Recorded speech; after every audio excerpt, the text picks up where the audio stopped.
In a forgotten corner of the savannah, where the grass grew tall and the winds carried secrets, there lay the cursed village of Nyoka. The villagers whispered of a long-forgotten betrayal, but none dared speak the full truth. Their homes were simple, made of mud and reeds, yet their greatest treasure was their craft. Nyoka was known for its weavers, who created the most intricate fabrics in the land, woven with patterns that seemed to dance in the sunlight. Among these weavers was a young woman named Amara. Amara's hands worked faster than the eye could follow, her fingers dancing across the loom. Her fabrics were so beautiful that kings and queens traveled from distant lands to purchase them. But Amara wove not for riches or fame, her heart was heavy with grief. Her family, once respected elders of Nyoka, had been lost to a strange sickness when she was just a child. Some said it was the spirit's punishment for a sin no one dared name. Amara grew up an orphan, cared for by the village out of pity but never truly accepted. She lived in a small hut on the outskirts, weaving her sadness into every thread. One day, a stranger arrived in Nyoka. He was unlike anyone the villagers had seen before, tall and gaunt, with skin as pale as ash and eyes that gleamed like polished obsidian. His name was Kuthini, and he claimed to be a trader in rare silks. "I have heard of your skill," he said to Amara, his voice as smooth as oil. "But can you weave what cannot be seen?" Amara frowned. "What do you mean?" Kuthini's smile was unsettling. "The shadows, dear girl. Can you weave the shadows?" The villagers murmured in fear. Shadows were not to be trifled with, they belonged to the spirits, and those who disturbed them risked eternal damnation. But Amara, desperate for validation, ignored their warnings. "If I can see it, I can weave it," she said defiantly. Kuthini handed her a spool of thread as dark as midnight. "Begin," he said, his voice heavy with command. Amara worked tirelessly, the shadow thread slipping through her fingers like water. As she wove, the room grew colder, the air heavier. The patterns on the fabric seemed alive, shifting and writhing. The villagers who peeked through her windows gasped in terror. The cloth seemed to absorb the light, making the room unnaturally dark. When the cloth was finished, it shimmered faintly, as if it held a piece of the night sky. "Magnificent," Kuthini said, his voice reverent. But as he reached for the cloth, Amara hesitated. "What is this for?" she asked. Kuthini's smile widened, revealing teeth sharp as daggers. "To trap what is lost." Too late, Amara realized her mistake. The shadows in the room twisted and coiled like living things, wrapping around her loom and spilling into the village. Kuthini was no trader, he was an emissary of the underworld, and her weaving had given him a doorway to their world. The shadows consumed Nyoka with terrifying speed.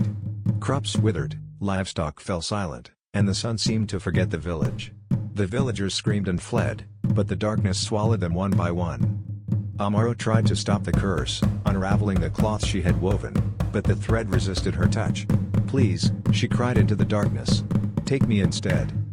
Kuthini's laughter echoed through the emptiness. "You were always mine, child," he said, his form dissolving into smoke. "Now, you shall finish your work." Amara became the weaver of shadows. Cursed to sit at her loom for eternity, she wove not fabrics but fates. Her threads controlled the lives of those who passed near Nyoka, drawing them into her sorrow. Travelers who ventured too close spoke of a haunting melody that accompanied the rhythmic sound of her loom. They claimed her weeping could be heard on the wind, and those who saw her shadowy figures in the distance were never seen again. Generations later, the story of Amara became legend. It was said that the weaver of shadows could grant a single wish to those brave, or foolish, enough to find her. But every wish came with a price, for the threads of fate could not be unraveled without sacrifice. One such seeker was a boy named Themba.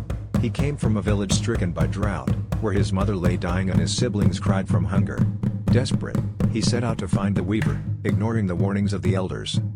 After days of wandering, Themba found himself at the edge of Nyoka.